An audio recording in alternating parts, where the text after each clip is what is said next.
Assalamualaikum warahmatullahi wabarakatuh. Bismillahirrahmanirrahim. Tabarakalladzi nazzala al-furqana ala 'abdihi liyakuna lil 'alamina nadhira. Allahumma shalli wa sallim ala sayyidina Maulana Muhammad wa ala alihi wa sahbihi asma'in, amma ba'du. Ingkang sangat kula hormati, sangat kula takzimi Gus kula Kiai Haji Abdul Ghafur, wonten bupati, wonten ketua MUI, wonten saking kepolisian, saking tentara, dan kanca-kanca ingkang kula hormati. Tadi Pak Rosid yang salah itu bilang masalah kesederhanaan. Ini kalau saya sederhana searah ini, pemenang Pak Rosid, sehingga hidungnya tidak mancung-mancung amat, saking sederhananya. Saya maksudnya, saya juga sederhana. Kedua, ingin masuk surga bareng Mbah Mun, ini harus dikoreksi. Dulu saya di pondok itu sering dinasihati sama temannya Gus Sobur, satu kelas dengan Gus Sobur temannya. Gus, nak soleh teman-teman, mari ini swarga war Mbah Mun, gak enak sungkan. Jadi soleh pas-pasan, sehingga ya tetap masuk surga tapi jawar Mbah Mun, mari nopo sungkan. Kamu tahu kan di surga pekerjaan kamu apa? Ngeloni widadari kan? Itu kalau ketemu guru mesti apa? Sungkan. Jadi cukup di bawahnya, nanti kapan-kapan sowan tiap malam Jumat apa? Sowan. Kamu kebayang nggak sekamar dengan Mbah Mun kalau di hotel? Raisoba, ya ternyata dia milih. Begini yang serius ini yang saya sampaikan, ini kan 1 jam, saya diskon 20 menit. Jadi karena kalau dia memaksakan berarti itu nggak sopan sama kiai. Jadi begini, tadi bicara tentang sanad. Jadi saya harap semua santrinya Mbah Mun, baik yang pernah mondok maupun pecintanya, sanad ini kualitasnya harus dijaga. Jangan sampai ada sanad yang hoax, kalau dalam bahasa hadis maudhu. Kenapa demikian? Karena orang membayangkan yang tidak kita menangi, misalnya kita membayangkan Imam Ghazali atau Imam Haromen atau sampai sahabat, akhirnya sampai Rasulullah SAW, itu tidak melihat. Satu-satunya background yang kita lihat adalah guru kita atau orang yang kita saksikan. Saya ulang lagi ya, satu-satunya cara melihat Rasulullah adalah melihat sahabat, melihat tabi'in, tabi'in, sampai melihat guru-guru kita yang sekarang. Kenapa demikian? Karena mau tidak mau itu ada sanad. Sehingga dalam ilmu hadis atau ilmu fikih disebut ada orang mimpi ketemu Rasulullah, misalnya saya ketemu Rasulullah dan beliau ngendikan besok Ramadan. Itu kalau di ilmu fikih la yu'tabaru qaulu, tidak perlu diikuti. Mendingan ngikuti Pak Rosid yang enggak mimpi ketemu Rasulullah tapi melihat apa? Hilal. Saking nganggurnya di pinggir laut terus. Itu tidak apa-apa. Terus ditanya seorang ulama tadi, bagaimana Anda membandingkan mimpi ketemu Rasulullah dengan melihat hilal? Kata ulama tadi, mimpi ketemu Rasulullah itu hak Anda, saya boleh percaya boleh tidak. Tapi haddatsani rajulun minal ulama, haddatsani rajulun, sampai Rasulullah setiap mengatakan haddatsani rajulun tambah yaqadatan, bahwa Rasulullah secara terjaga ngendikan sumu li ru'yati wa aftiru li ru'yati fa in huma alaikum fa akmilu iddata sya'ban salasina yauman. Kamu puasa Ramadan ya karena melihat rembulan, nanti lebaran juga karena melihat rembulan. Nabi mengatakan itu secara yaqadatan terjaga. Sahabat menyaksikan riwayat itu juga secara terjaga. Tabi'in meriwayatkan itu juga secara terjaga. Sampai Mbah Mun, sampai Gus Sobur, sampai kita semuanya diriwayatkan secara terjaga. Maka riwayat yang secara terjaga ini jangan dikalahkan oleh subjektivitas seseorang yang mengklaim mimpi ketemu Rasulullah. Bukan karena tidak percaya tentang mimpi itu, tidak. Man ro'ani fil manam faqad ro'ani haqqan. Tapi itu kan subjektif. Kalau setiap orang yang ngomong gitu kita percaya, ini hancur. Ya nak saya ngomong Habib atau ulama bisa dipercaya, nak sing ngendikan Pak Rosid tenan ta ora.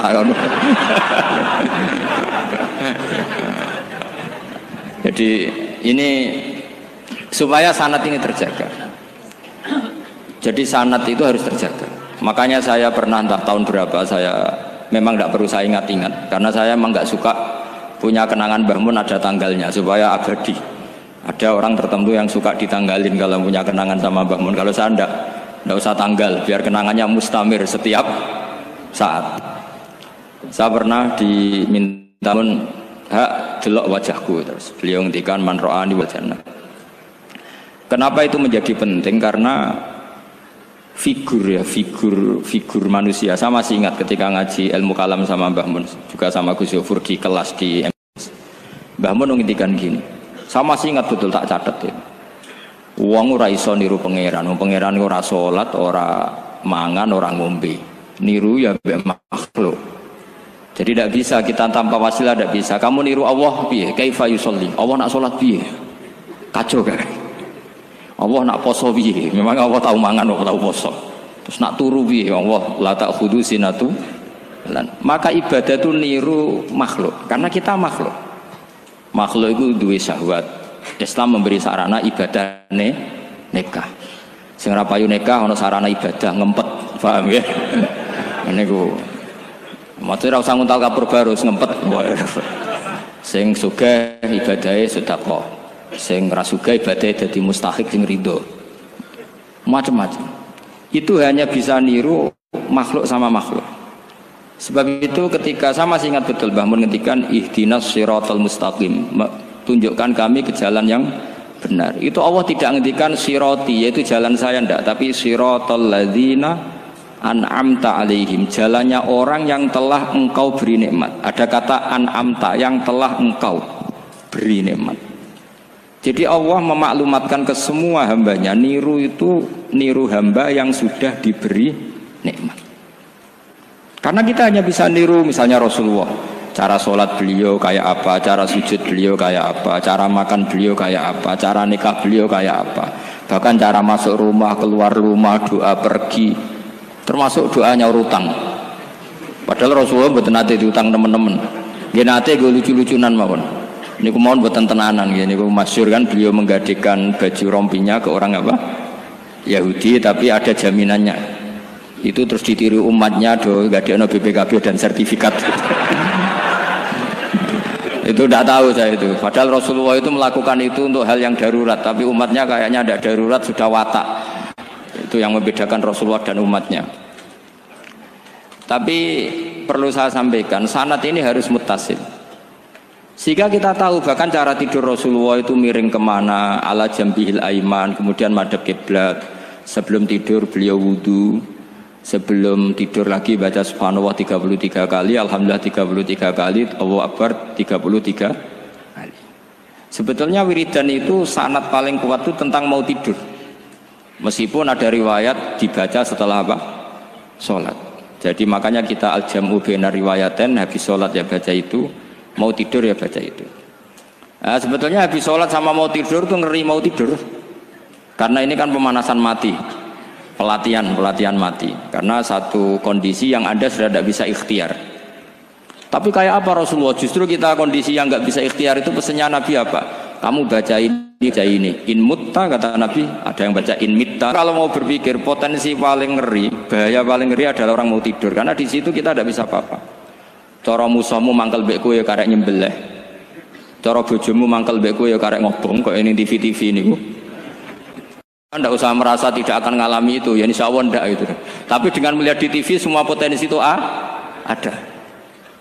Untuk aku turun yang kendaraan tangis-tangis neng akhirat. Terus tak Gusti kalau mau teng akhirat mau kecelakaan. Nah, justru mau tidur itu Nabi itu unik, kelihatan bahwa ada nubuah, ada kenabian yang luar biasa. Kalau mau tidur ada nubuah, ada kenabian yang luar biasa. Kalau mau tidur itu ada wiridannya. Saya termasuk orang yang fanatik baca wiridan sebelum tidur. Jadi jangan kira kalau Selasa sholat jarang wiridan, tidak punya wiridan di tempat lain, itu sangat suudzon yang menyakiti. Saya punya cara sendiri untuk ingat Allah itu, terutama mau tidur. Sampai istri saya itu protes, Gus nak bersolat atau mau nyekel tasbih api tidur. Saya itu punya tasbih lupa jumlahnya semuanya di kamar tidur. Ini sekaligus ijazah entah pamer kebaikan tidak tahu saya. Pokoknya sudahlah husnudzon saja. Suudzonu iblis.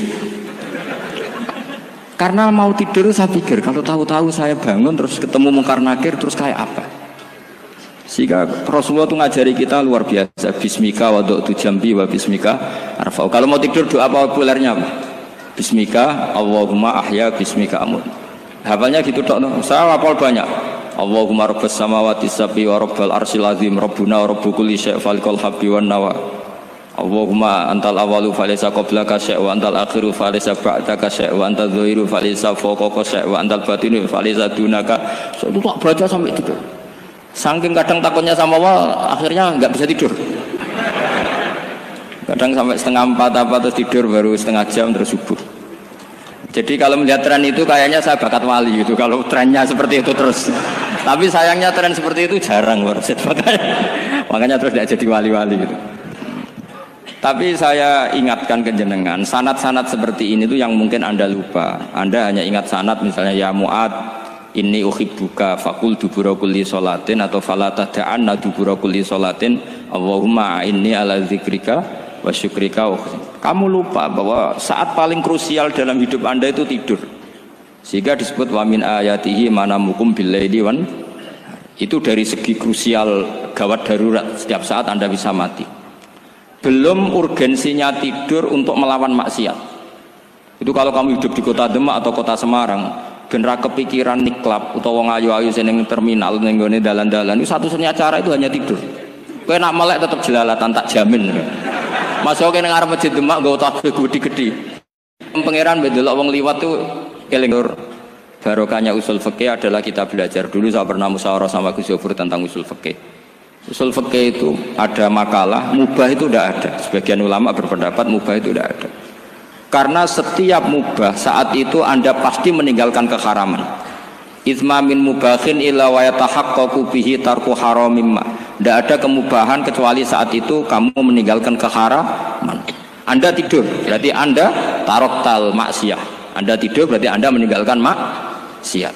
Enggak nyolong, enggak dugem, enggak zina, enggak maling, enggak ngerasani orang. Jadi tidur itu anggap saja ya Rob, ya Allah saya mau tidur. Tidur itu ibaratun antar kil ma'asi. Jadi malaikat roket pate kandani iki ras sekedar turu. Ya kowe kudu ngerti iki ape ninggal maksiat. Hitung mulai saiki. Bismika Allahumma ya bismika. Amun ayo roket patet hitung. Anggap ini kiat meninggalkan maksiat. Terus turun 6 jam berarti tidak maksiat 6 jam. Meskipun akhirnya maksiat karena bangun jam 7. Artinya maksiat ras subuh gitu. Tapi betapa krusialnya ulama.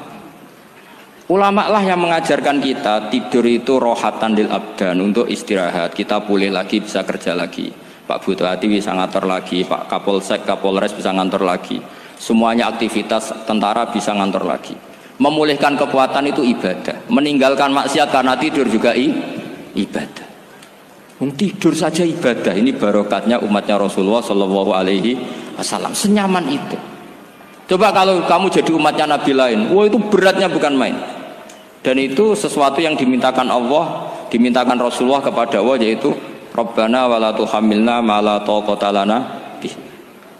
Termasuk la tahmil alaina isran kama hamaltahu 'alal ladzina min qablina. Jangan bebankan ke umat kami sesuatu yang seperti engkau bebankan pada umat dulu. Umat dulu itu kalau mau tobat, kayak umatnya Nabi Musa pernah nyembah anak sapi, itu yang pernah nyembah tobatnya dibunuh. Liyaqtulal bari'u minkum al mujrima, yang terbebas dari menyembah anak sapi disuruh bunuh yang pernah menyembah anak sapi. Fatubu ila bari'ikum faqtulu anfusakum. Mau beratnya kayak apa? Kalau orang sekarang tobat cukup soal Pak Rosid salami template 100.000, dipandu caranya tobat diwari istighfar. Nomor itu penting. Nomor loro seneng kiai, seneng aku maksudnya. Maksud kalimatnya jelas. Itu sudah. Pokoknya yang jelas gak usah dibunuh, gak usah apa? Gak usah apa? Dibunuh. Sehingga tidurnya umatnya Rasulullah itu luar biasa, terutama tidurnya orang puasa. Tidurnya tasbih, tidurnya ulama juga tasbih. Karena dengan tidur itu kita tahu alamat kematian. Di mana kita masih di dunia saja punya kondisi di mana kita tidak bisa menentukan diri kita sendiri. Dan itu awal dari kita mengimani la haula wala quwata illa billah. Segagai koyok ngono ternyata ada kondisi di mana kita tidak bisa mengendalikan diri kita sendiri. Makanya disebut wa min ayatihi manamukum billaili wan nahar. Yang bisa menganalisis itu siapa? Ya ulama. Ulama kok tahu karena punya sanad musalsal ila Rasulillah Sallallahu Alaihi Wasallam. Sehingga uniknya kenapa tidur itu sakral? Coba semua nabi di antara wahyunya itu lewat apa? Semua nabi di antara wahyunya lewat apa? Tidur, lewat mimpi. Inni ara fil manami anni atfahuka fanzur madza tara. Maka mimpi ini harus dikelola secara baik. Yaitu kalau kamu mau tidur, wudu dulu, baca tasbih, terus tinggalkan semua dunia. Anggap saja ini pemanasan kematian. Itu insya Allah mimpinya sip pokoknya. Paling dikejar-kejar Dajjalnya kecemplung kali, insya Allah. Tapi kalau kamu tidur gak wudu, raiso turu terus raiso turu mangan sik bu, raiso turu terus raiso turu mangan sik ben warak ben iso turu. Insya Allah dikejar Dajjal kecekel. Akhirnya ngelindur gak karu-karuan karena tadi. Nah, sanad seperti itu yang punya siapa? Hanya ulama.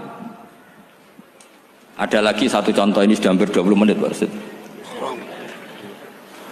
Itu saya pernah ngaji Durarul Kalami Syafi'i, mutiara-mutiara ngendikan Imam Syafi'i. Itu ulama itu mesti ngendikan itu unik. Tadi saya sudah cocokkan sama Bupati, tak tanya, Pak Bupati saya ini punya ilmu dari Bapak, mungkin pas untuk jenengan pakai. Kata Bapak, urip iku padha wae, ngadepi kanca mbek musuh iku padha wae, malah kadang ribet kanca. Dulu saya itu iskal itu janggal. Tapi setelah ngaji Durarul Kalami Syafi'i yang ada di Muqaddimah kitab Majmu', Muqaddimah Syarhul Muhadzab Imam Nawawi, Imam Syafi'i nak ngendikan gini, man ahsana ilaika faqad qayyadaka. Wong apiki kowe nyancang kowe. Kaya Pak Ros itu apian mbak aku. Ngene sarang sowan mampir, gayane apian, jebule nyancang. Awas nak teko ning Demak. Itu faqad qayyadaka, nyancang kowe. Tapi waman asaa ilaika faqad atlaqaka. Wong sing eleki kowe iku penak bebasno kowe. Kowe tau diutangi wong kancamu ta musuhmu? Sing biasa utang kowe lho. Kanca. Kowe numpak mobil ketemu musuh enak ra usah nawani, nek ketemu kanca monggo bareng. Sing ngel-ngelo kowe kanca ta musuh? Artinya gini, kanca ya barokah nggo perjuangan, musuh ya barokah mergo ora tau utang. Jadi segampang itu ulama melihat kehidupan tuh, man ahsana ilaika faqad qayyadaka wa man asaa ilaika faqad atlaqaka. Jadi akhirnya kita hidup tuh berkah terus. Di konco ya enak kados kula di konco Gus Zofur nak kula mboten saged fikih musyawarah, ra iso tasawuf musyawarah. Di konco Pak Rosid, konco rai sederhana. Pokoknya duwe. Tadi kurang contoh. Kalau rai Arab kan enggak sederhana, Pak. Wajahnya mewah terus. Ekonominya juga sederhana. Saya sama Rosid sama-sama gak kaya. Jadi ada nyotokan kan Gus Zofur sama Gus Baknya ngebis. Memang saya sering sama Gus Zofur ngebis sampai sekarang masih sering. Bukan karena miskin yang jelas itu pilihan itu. Jadi ulama itu segampang itu melihat kehidupan. Saya termasuk kiai muda yang nggak takut mati, bukan karena yakin di surga gitu, karena saya sering baca berdoa. Allahumma ya Allah, kata Rasulullah, kamu harus berdoa ya Allah, ij'alil hayata ziyadatan li fi kulli khairin wal mauta rohatan li min kulli syarrin. Mungkin sekarang kita ada zina, mungkin sekarang kita ada korupsi, mungkin sekarang kita ada maling, tapi potensi itu tetap ada. Yang bisa ngakhiri itu apa? Kematian. Maka anggap saja kematian itu rohatan li min kulli syarrin, semua mengakhiri semua keburukan. Kayak apa Rasulullah memandang kehidupan? Kalau kamu masih hidup, anggap saja ziyadatan li fi kulli khairin. Saya gara-gara hidup saudarane kersane Pak Rosid ngaji di sini. Ikhlas Pak Rosid itu sangat ikhlas. Saudarane senior kula dipaksa nggih gelem, diintimidasi nggih gelem. Wah itu barokah. Nanti setelah saya mau mati, pikiran saya juga akan ridho-ridho saja. Ya Allah, ini akhir dari segala potensi keburukan saya. Sehingga kiai-kiai NU, kiai-kiai alim itu ada bajingan, tukang ngemel wong kok mati. Saya gitu Pak, niki saya. Tanggane ra ono sing gelem muni saya. Kiai ini maksud, ayo Pak muni saya Pak. Mboten saya ini tempuh. Lah nggih saya pun mati, mun mboten saged nakal niku. Lha jenenge rohatan li min kulli syarrin. Kalau mayit ya rohatan lahu min kulli syarrin. Kayak apa sanad kita ke Rasulullah, kabeh itu dimana jadi ibadah. Al hayat ziyadah fi kulli khairin, al maut rohatan min kulli syarrin. Kenal Pak Rosid ya ibadah, apalagi kenal Gus Zofur ibadah, kenal Bupati ibadah, konco perjuangan. Kok kenal preman ya ibadah, konco latihan dakwah, anggapnya latihan ngelola rehab. Kenal polisi ibadah, jaga stabilitas nasional. Kenal ABRI ibadah, jaga NKRI. Kenal orang nakal ibadah, dianggap pembina. Semua itu ibadah. Kayak apa ajaran agama ini? Semuanya baik-baik saja, tergantung niat. Tapi sanad ini siapa yang punya? Hanya ulama. Nah ulama itu siapa? Ya orang yang kamu ketemu. Dalam konteks ini Mbah Mun. Mbah Mun ngajari kita macam-macam. Mbah Mun ketemu orang siapa saja hormat. Saya kemarin bikin makalah untuk beliau, termasuk saya cerita dari riwayat Rasul Aqli ba'dal iman billah at-tawaddud ilan nas wastina'ul ma'ruf ila kulli barin wa fajirin. Inti iman setelah akal menentukan kita iman kepada Allah, akal setelah mengantarkan logika iman kepada Allah, akal itu kita gunakan at-tawaddud ilan nas supaya kita bersikap simpatik dan melakukan kebaikan kepada siapa saja. Karena barokahnya kita simpatik nak ngandani wong nggih gampang. Misalnya kita di kiai alim sundul langit sampean mbek tangga modit, ketemu wong perengut, sing ape ngandel iku sapa? Sementara sing preman, ayo ngopi nggonku sik tenang ae. Sing kiai ini orang begawean gak ada kopi kowe. Akhirnya sing preman sakhok di pengaruh, sing kiai ini bakhil gak duwe pengaruh. Itu tidak boleh kejadian seperti itu. Makanya ada riwayat wastina'ul ma'ruf ila kulli barin wa fajirin. Jadi kula suwun sanad-sanad seperti itu tidak boleh hilang. Saya itu kitabnya Mbah Mun Al-Ulama Al-Mujaddid itu setengah hafal. Sampai sekarang masih tak baca. Kalau mau tidur tak baca. Bahkan di tas saya itu ada terus. Ya karena kalau saya di Jogja kangen Mbah Mun baca itu ketika beliau masih sugeng, apalagi sekarang. Karena jangan sampai saya ini punya fatwa yang mukhalif terhadap fatwanya Mbah Mun. Ini terutama warning sama santri sarang, nggak boleh. Terakhir itu Mbah Mun punya kecenderungan, punya pikiran kayak Yusuf Qaradawi. Ya potensi wajibnya zakat khodrowat fawakih. Ngendikan gini, sama masih ingat ketika ngaji sama Gus Zofur Pak Rosid kalau Mbah Mun guyon. Wong desa iku wis melarat, gegere nganti koyo akeh wae. Mbah Mun nyontokno gegere macul nganti koyo akeh gara-gara sing ditandur pari wajib zakat. Wong Sulawesi nandure kakao cengkeh, zaman iku cengkeh joyo. Berhubung ora akut gak wajib zakat. Padahal kaya raya. Jadi fenomena itu sering diutarakan beliau. Lama-lama beliau ngarang di Al-Ulama Al-Mujaddidun, beliau mengutip pendapat Ibnu Katsir, tentu di era modern kayak Yusuf Qaradawi. Sebenarnya Yusuf Qaradawi sendiri bukan mujtahid, dia yang muqallid juga. Kata Ibnu Katsir, wa mimma akhrajna lakum minal ard, yang harus dizakati adalah ma itu umum, apa saja yang keluar dari bumi. Maka kecenderungan Mbah Mun akhir-akhir itu mbok yao fawakih khodrowat itu dizakati. Tapi beliau tentu tidak ilzam ya, karena beliau sangat syafi'i. Tapi ini kan saran yang baik lah menurut saya. Apa susahnya sih dadi wong lomo gitu. Wong dadi wong medhit kok mbok bilo-bilo. Lah nek kowe takok takbirin ndi Gus, nak khodrowat fawakih, melon, kakao, tebu wajib zakat. Takbire iku lomo iku apik, medhit iku elek. Ngoten-ngoten mawon iki. Mumpun ngoten mawon. Assalamualaikum warahmatullahi wabarakatuh.